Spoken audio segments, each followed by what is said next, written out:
चलो नमस्कार विद्यार्थी मित्रों। ધોરણ 11 સાયન્સની અંદર સ્વાધ્યાયના એક્ઝામ્પલ આપણે ગણીએ છીએ, જેમાં મિત્રો આજે જે આપણે સોલ્વ કરવાનો છે એક્ઝામ્પલ એ 3.10 છે. આ 3.10ની રકમ દરેક વિદ્યાર્થી મિત્રો પોતાની ટેક્સ્ટબુકની અંદર સૌપ્રથમ છે એ જોશે અને ત્યારબાદ એને ગણવાનો પ્રયત્ન કરીશું આપણે. તો રકમ કંઈક આવી છે, દરેક વિદ્યાર્થી મિત્રો ટેક્સ્ટબુકની અંદર રકમ છે એ વાંચશે. 3.10ની રકમ કોઈ એક ખેલાડી છે એ 29.4 મીટર પ્રતિ સેકન્ડની પ્રારંભિક ઝડપથી એક દડાને ઉધ્વ દિશામાં ફેંકે છે. એટલે એક દડાનો પ્રારંભિક વેગ તમને આપ્યો છે. ઓકે, દડાનો પ્રારંભિક વેગ. મિત્રો પ્રારંભિક વેગને આપણે v0 કહીએ તો v0 બરાબર તમને 29.4 મીટર પ્રતિ સેકન્ડ છે એ આપવામાં આવેલો છે. ઓકે મિત્રો, તો આપણે એની અંદર જુદા જુદા પેટા પ્રશ્નો તમને અહીંયા સોલ્વ કરવા માટે આપેલા છે. તો સૌથી પહેલો જે પ્રશ્ન છે એ આપણે સોલ્વ કરીશું, ત્યારબાદ એના પછીનો. તો પહેલો પ્રશ્ન આવો છે મિત્રો કે દડાની ઉધ્વ દિશાની ગતિ દરમિયાન પ્રવેગની દિશા કઈ? ઓકે, દડાની ઉધ્વ દિશા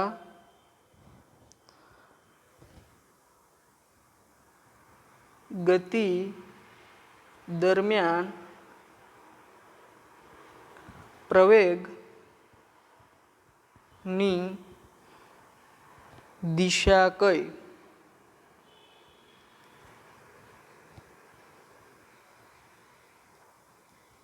આવો કંઈક પ્રશ્ન છે કે દડો જો ઉધ્વ દિશામાં ગતિ કરતો હોય તો પ્રવેગ છે એ કઈ દિશામાં હોય? મિત્રો આપણે અહીંયા એક આકૃતિ દ્વારા હું સમજાવું જેથી કરીને તમને વધારે ખ્યાલ આવે કે આ જમીન છે. ઓકે, જમીનથી કોઈ એક દડાને આપણે ઉધ્વ દિશામાં ફેંકવાનો છે. ઉધ્વ દિશા એટલે ઉપરની દિશા થાય. ઓકે, એટલે ઉધ્વ દિશામાં આપણે શું કરીએ છીએ? દડાને ઉછાળીએ છીએ.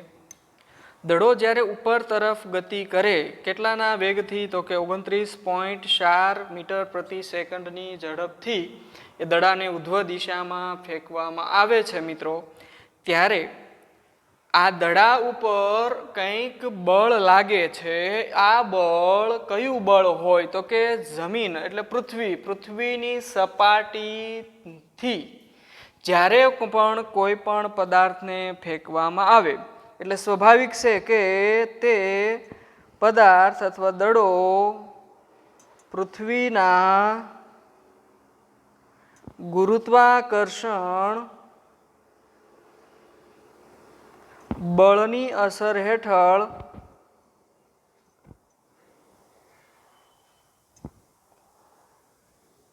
ગતિ કરે.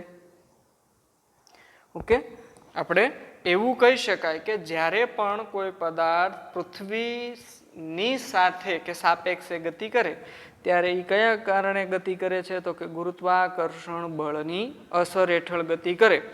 અને ગુરુત્વાકર્ષણ બળની અસર હેઠળ જ્યારે પણ કોઈ પદાર્થ ગતિ કરતો હોય ત્યારે તે પદાર્થ મુક્ત પતન હોય કે એ જ્યારે ગતિ થતી હોય ત્યારે એમાં જે પ્રવેગ ઉત્પન્ન થાય, ઓકે, તો એવા પ્રવેગને આપણે કહેવાય ગુરુત્વ પ્રવેગ કહેવાય.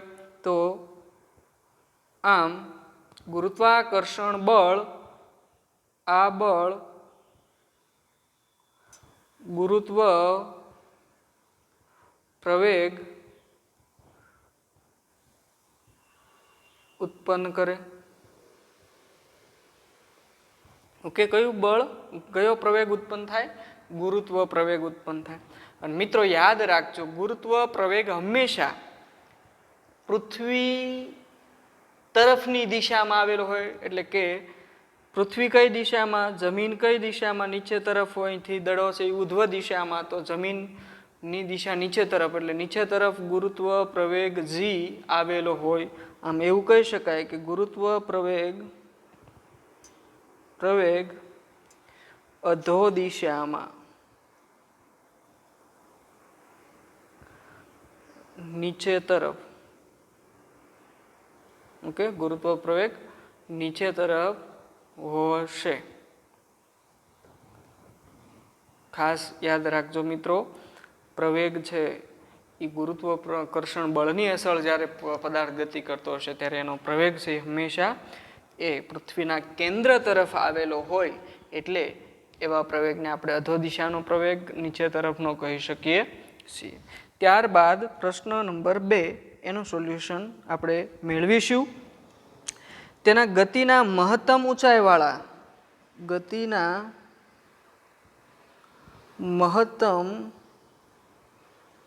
ઊંચાઈવાળા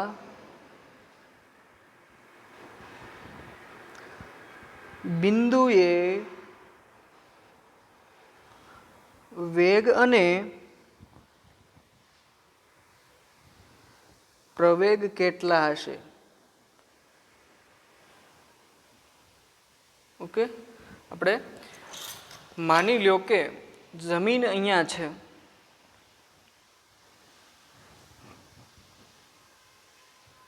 જમીનથી કોઈ એક દડાને આપણે ઉધ્વ દિશામાં ફેંકીએ,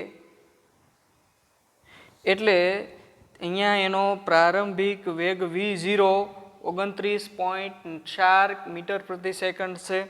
પછી માની લો કે એ દડો આ ઊંચાઈએ પહોંચે, એટલે ત્યાંથી એ દડો પાછો ફરશે. તમે જોજો, કોઈ પણ પદાર્થને આમ ઉધ્વ દિશામાં ઘા કરો કે ઉછાળો ત્યારે એ પદાર્થ અમુક ઊંચાઈ સુધી ઊંચે તરફ જશે અને ત્યારબાદ એ ત્યાંથી પાછો ફરે છે.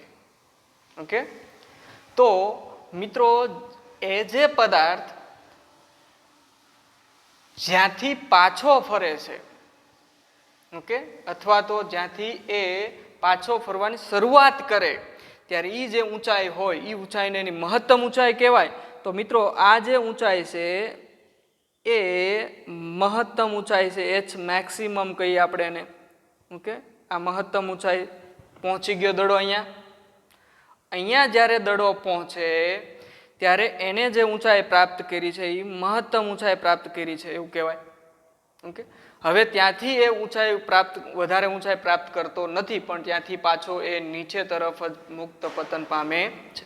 તો આ જે ઊંચાઈ હોય ત્યારે મિત્રો એનો જે વેગ છે એ ક્ષણિક પૂરતી શૂન્ય બની જતો હોય. કેવો બની જતો હોય? શૂન્ય બની જતો હોય. એટલે આપણે એવું કહી શકાય કે દડાની અંતિમ વેગ એને કહેવાય. ઓકે, આ વેગનું મૂલ્ય 0 મીટર પ્રતિ સેકન્ડ હોય છે. ઓકે, અને એનો જે પ્રવેગ છે મિત્રો, ઓકે, અથવા તો ગુરુત્વ પ્રવેગ એને કહેવાય. પ્રવેગ જે જી છે એ હંમેશા કેવો હશે મિત્રો?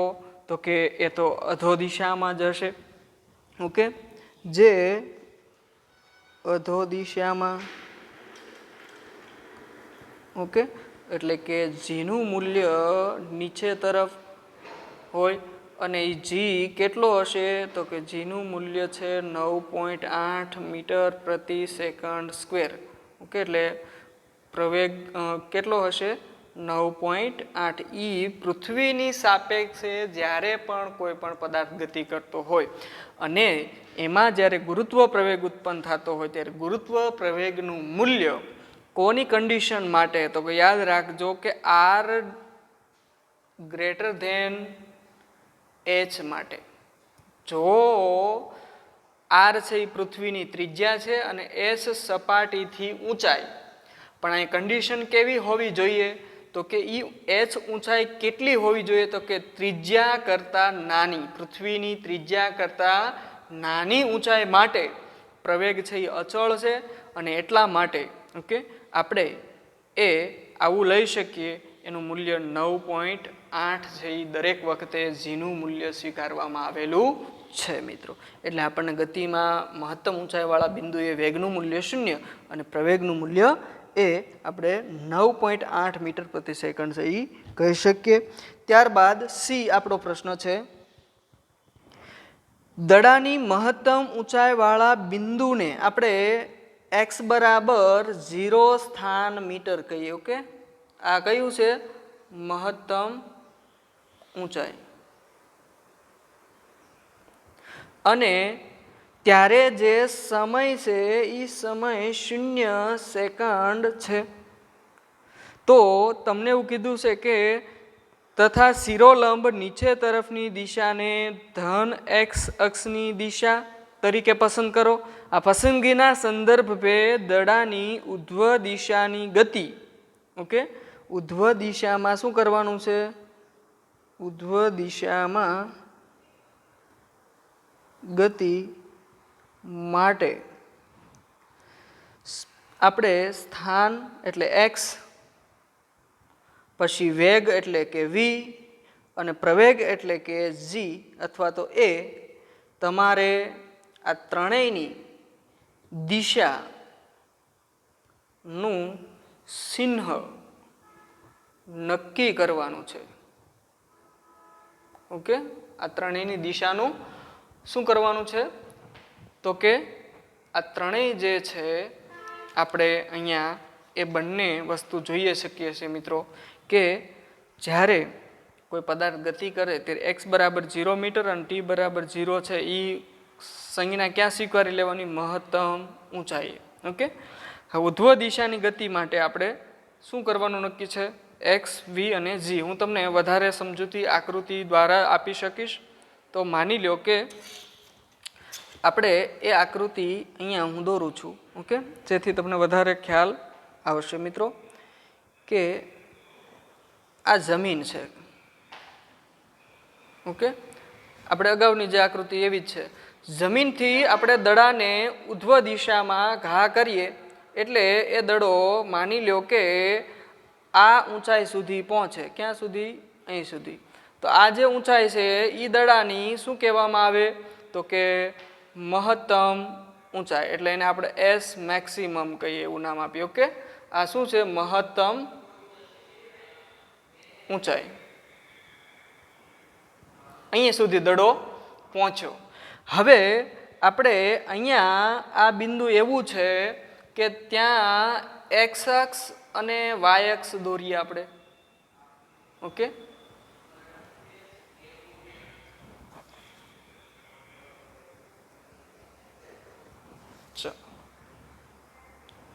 આવું કંઈક તમને અહીંયા મહત્તમ ઊંચાઈએ તમારે આ જે બિંદુ છે એને કયું લઈ લેવાનું છે? તો કે x બરાબર 0 અને t બરાબર પણ 0. કયા બિંદુને?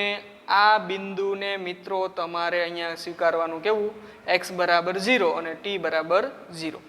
વળી તમને એવું કીધું છે મિત્રો અહીંયા કે શિરોલંબ નીચે તરફની દિશાને, શિરોલંબ કોને કહેવાય? ઓકે, એ તમને પહેલાં તો ખ્યાલ આપું કે આ જે અક્ષ છે ને y અક્ષ, આમ આપણે સ્વીકારીએ, પણ આ જે રેખા છે આ રેખાને શિરોલંબ કહેવાય. શું કહેવાય? શિરોલંબ. ઓકે, આખી જે રેખા છે એને શું કહેવાય? શિરોલંબ રેખા કહેવાય. આ શિરોલંબ રેખામાં નીચે તરફની દિશા કહેવાય. ઓકે, આ નીચે તરફની દિશા કહેવાય. પણ નીચે તરફની દિશાને કઈ અક્ષ લેવાની છે? તો કે ધન x અક્ષ. તો સ્વાભાવિક છે કે ઉપરની જે શિરોલંબ રેખા છે એ કેવી થાય? તો કે ઋણ x થાય. ખ્યાલ આવ્યો ને? આ જો એનું ઉગમ બિંદુ હોય તો નીચેની શિરોલંબ રેખા ધન x કીધું, તો ઉપરની કઈ થાય? તો કે ઋણ x. હવે તમને એવું કીધું છે કે આ પસંદગીના સંદર્ભે આ પરિસ્થિતિમાં દડાને શું કરવાનો છે? તો કે અહીંથી આપણે ઉધ્વ દિશામાં દડાને ફેંકવાનો છે. ઉધ્વ દિશામાં જ્યારે ગતિ કરાવીએ અને અધો દિશામાં આપણે પાછા ગતિ કરાવીશું બીજી વખત, તો બંને કિસ્સામાં તમારે સ્થાન, વેગ અને પ્રવેગના ચિહ્નો નક્કી કરવાના છે મિત્રો. તો આપણે જોઈએ કે અહીંયા સૌથી પહેલાં x બરાબર 0 તથા t બરાબર 0 થી શિરોલંબ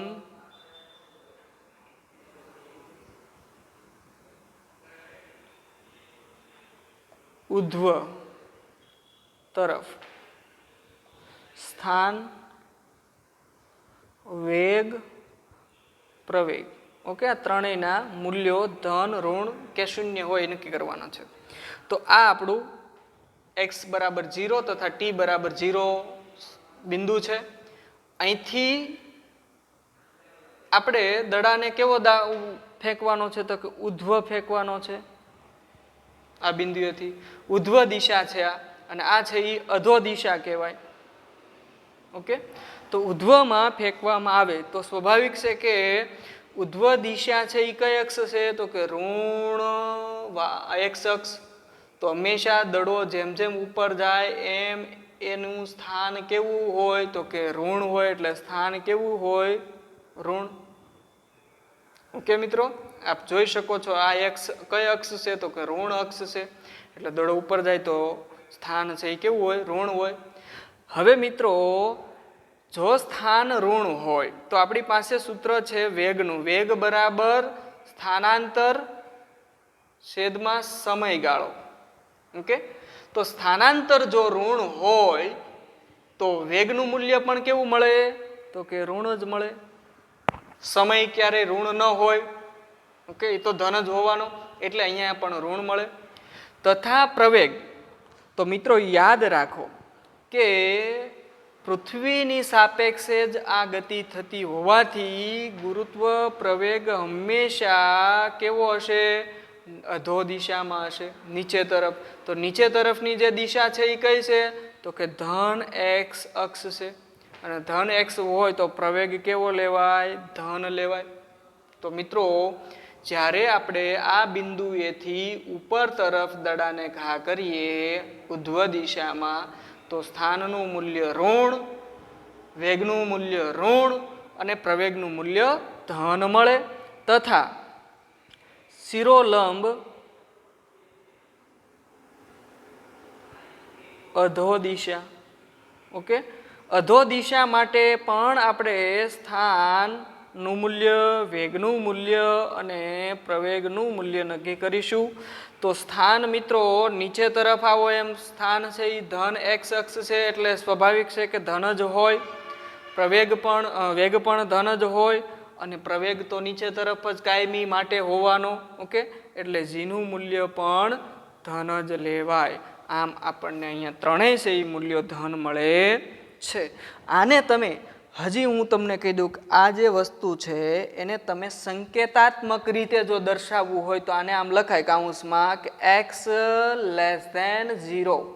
એનો મતલબ થાય એક્સની જે કિંમત છે એ 0 કરતાં નાની છે. 0 કરતાં નાની કિંમતો કઈ હોઈ શકે? તો કે -1, -2, -3, -4, -5 આવી કિંમતો.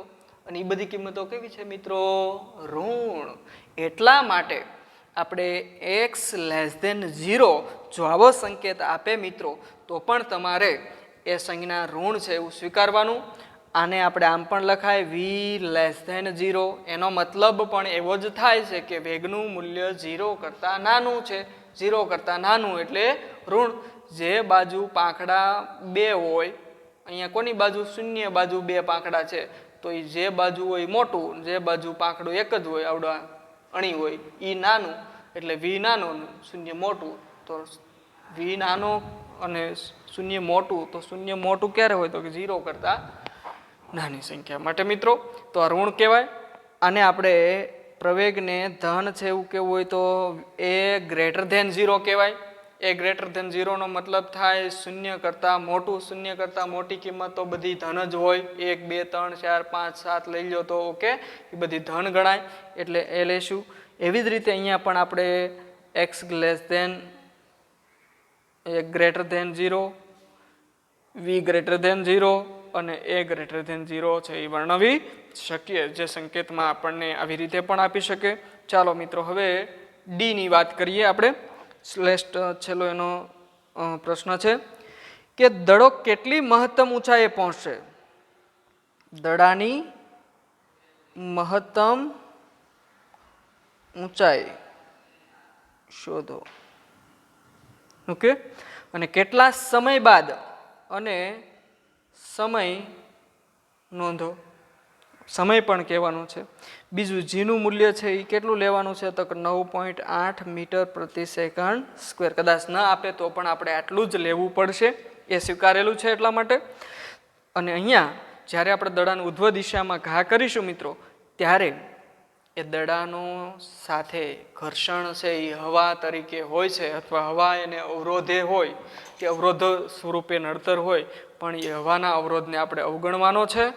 ચાલો આપણે દડાને જમીન ઉપરથી ઉધ્વ દિશામાં જ્યારે ઘા કરીએ, માની લો કે આ જમીન છે અને જમીન ઉપરથી જ્યારે દડાને ઘા કરીએ ત્યારે પ્રારંભમાં એનો જે વેગ હોય એને મિત્રો કહેવાય v0, અને દડો જ્યારે મહત્તમ ઊંચાઈએ પહોંચે ત્યારે એનો જે વેગ હોય એને કહેવાય 0, કારણ કે ત્યાં ક્ષણિક પૂરતી એનો વેગ 0 બની જતો હોય છે. તો આ મહત્તમ વેગ અને પ્રારંભિક વેગ વચ્ચે જે પદાર્થ દ્વારા કપાયેલું અંતર છે એને આપણે મહત્તમ ઊંચાઈ x મેક્સિમમ દર્શાવીએ. તો એ s મેક્સિમમ શોધવાનું છે. તથા અહીંથી જ્યારે અહીંયા પદાર્થ પહોંચે અને ત્યાંથી પાછો અહીંયા પહોંચે ત્યાં સુધીમાં લાગતો સમયગાળો પણ શોધવાનો. ચાલો આપણે સૌ પ્રથમ આને બે રીતથી મિત્રો દાખલો ગણાય, એમાં હું તમને બંને રીત સમજાવીશ અહીંયા. તો સૌ પ્રથમ આપણી પાસે પ્રવેગી ગતિના કે મુક્ત પતન પામતા પદાર્થના ગતિના સમીકરણો છે. આ સમીકરણોનો ઉપયોગ કરીશું અને આપણે એની જગ્યાએ શું લેવાનું છે ત્યાં? તો કે g લેવાનો છે. ઓકે, અને એક્સની જગ્યાએ આપણે એસ મેક્સિમમ છે એ સ્વીકારીશું, કારણ કે મહત્તમ ઊંચાઈ લીધી છે. તો આપણી પાસે સૂત્ર આવું છે કે v² - v0² બરાબર 2as મેક્સિમમ. ઓકે, આ અચળ પ્રવેગી ગતિનું સમીકરણ છે. ચાલો આપણે v ની કિંમત તો 0 લીધેલી છે, એટલે 0² માઇનસ v0 કેટલો છે? તો કે અગાઉ તમને આપવામાં આવેલો છે 29.4. ઓકે, એટલે આપણે લખાય 29.4 નો વર્ગ બરાબર 2, અને અહીંયા એની જગ્યાએ માઇનસ g લેવાય, કારણ કે ઋણ છે અધો દિશામાં, એટલે આપણે g એની કિંમત છે 9.8, પણ કેવા? માઇનસ. ઓકે, અને s મેક્સિમમ જે શોધવાના છે. તો -29.4 નો વર્ગ કરો, એને ભાગ્યા 2 ગુણ્યા ભાગ્યા 9.8 કરો, એટલે s જે મેક્સિમમ છે એ તમને રાઉન્ડ ઓફમાં જો મળે તો આમ જોઈએ તો -44 છે એ 1 મીટર જેટલું મળે છે. ઓકે, અહીંયા પ્રવેગ છે એ મિત્રો અધો દિશામાં છે, એટલે આપણે a બરાબર +g લીધો. જો કદાચ ઉધ્વ દિશામાં હોત તો કેવો લેત? માઇનસ લેત, એટલે અહીંયા આપણે અધો દિશા છે એટલા માટે. ઓકે, ચાલો તો આપણો મહત્તમ ઊંચાઈ મળી ગઈ. હવે સમય શોધીએ. તો સમય માટે મિત્રો આપણી પાસે સૂત્ર આવું છે કે v બરાબર v0 વત્તા at. આમાં કિંમત મૂકીએ તો v બરાબર તો 0 છે, v0 બરાબર 29.4 છે, માઇનસ કરી અહીંયા માઇનસ લેવાનું પાછળ 9.8 ઇન્ટુ ટી. તો ટીને કરતા બનાવો તો ટી બરાબર થાય 29.4 ભાગ્યા 9.8, અને એનું સાદુરૂપ તમે આપો તો એ મિત્રો મળે આપણને 3 સેકન્ડ. આ 3 સેકન્ડ જે સમયગાળો મળ્યો એ મહત્તમ ઊંચાઈ પ્રાપ્ત કરવા માટે સમયગાળો મળે છે. આપણે એને અહીંથી ગતિ કરાવીને અહીંયા પહોંચાડીએ એટલે કેટલો સમયગાળો લાગે? તો કે t1 બરાબર 3 સેકન્ડ. ત્યાંથી અહીંયા પાછી પહોંચે ત્યારે પણ કેટલો લાગે? 3 સેકન્ડ. તો ટોટલ સમયગાળો કેટલો થાય? તો કે 3 + 3, એટલે કે 6 સેકન્ડનો સમયગાળો લાગે છે, ઉડ્ડયન સમય જેને કહેવાય. પણ એ થિયરી આપણે ચેપ્ટર નંબર 4ની અંદર ભણીએ ત્યારે વધારે તમને એ ખ્યાલ આવશે મિત્રો. એટલે દરેક વિદ્યાર્થી મિત્રોએ પ્રોક્ત દાખલાને ગણી શકાય અને અન્ય રીતથી જે દાખલો છે પણ એનું સૂત્ર છે હું તમને ખાલી કહું કે તમે જ્યારે મિત્રો આગળ અભ્યાસ કરશો ત્યારે ચેપ્ટર નંબર 4ની અંદર ઓકે દરેક વિદ્યાર્થી મિત્રો મહત્તમ ઊંચાઈનું એક સૂત્ર એમાં આવે છે કે મહત્તમ ઊંચાઈ S મેક્સિમમ બરાબર v0²/2g ઓકે આવું સૂત્ર છે. અને ઉડ્ડયન સમયનો મતલબ થાય હવામાં જ્યાં સુધી એ પદાર્થ રહે, ફ્લાઇંગ ટાઈમ ઓકે એને કહેવાય TF નું જે સૂત્ર છે એ 2v0/g. આ બંને સૂત્રનો ઉપયોગ કરીને ઉપરના બંને જે પદ છે એ મેળવો તો તમને સેમ જવાબ મળશે મિત્રો. આ સૂત્ર આપણે પ્રક્ષિપ્ત ગતિમાં ચેપ્ટર નંબર 4ની અંદર આનો અભ્યાસ કરવાનો છે.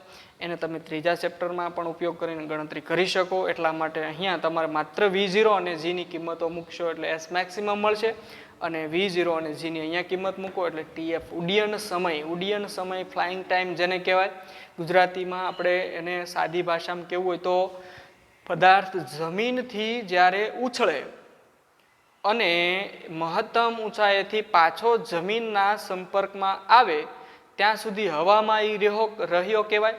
અને હવામાં જ્યાં સુધી રહેલો જે સમયગાળો છે કે હવામાં જે સમયગાળા સુધી એ પદાર્થ રહે એ સમયને એનો કહેવાય ઉડ્ડયન સમય, ફ્લાઇંગ ટાઈમ ઓકે એ કહેવામાં આવે. તો આવી રીતે મિત્રો આપણે ઉદાહરણ નંબર સ્વાધ્યાયનો 3.10ની વાત કરી. 3.11 છે એ આપણે જાતે ગણવાનો પ્રયત્ન કરવાનો અને 3.12 દાખલો છે એ એક દાખલો એવો સ્થૂળ રાશિ દાખલો છે કે જેને કોઈ જગ્યાએ પૂછવાના અવકાશ હોતા નથી અને એ દાખલો છે એ આપણે ગણશું પણ નહીં કારણ કે એક દાખલો દ્રઢ જેવો દાખલો છે. દ્રઢ એટલે શું કહેવાય જડ જેવા એવો દાખલો છે જેની કદાચ ભવિષ્યમાં તમે કોઈ પણ ઓલામાં જશો તો પણ તમને એવા દાખલાઓ કે એ ગણતરીમાં ક્યાંય પૂછાતા નથી એવો છે. એટલે આપણે એને ગણવાનો પ્રયત્ન ઓછો કરીશું અત્યારે. જ્યારે આપણે ક્લાસમાં બેસીએ ત્યારે એનો પ્રયત્ન ચોક્કસ રીતે કરીશું પણ ઓનલાઈનની અંદર એનો આપણે અભ્યાસ એ નહીં કરીએ. ત્યારબાદ છે 3.13 એ પણ જાતે આપણે ગણવાનો છે. એટલે તમને હું કહી દઉં તો તમારે એ હોમવર્કની અંદર દાખલા નંબર ઓકે એ 3.10, 3.11 અને 3.13 આ 3 દાખલાઓ છે એ કરવાના રહેશે. જેમાં મેં આ ગણાવી દીધો આ બંને દાખલાઓ કરવાના. ત્યારબાદ આપણે 3.14થી નેક્સ્ટ લેક્ચરમાં અભ્યાસ કરીશું મિત્રો.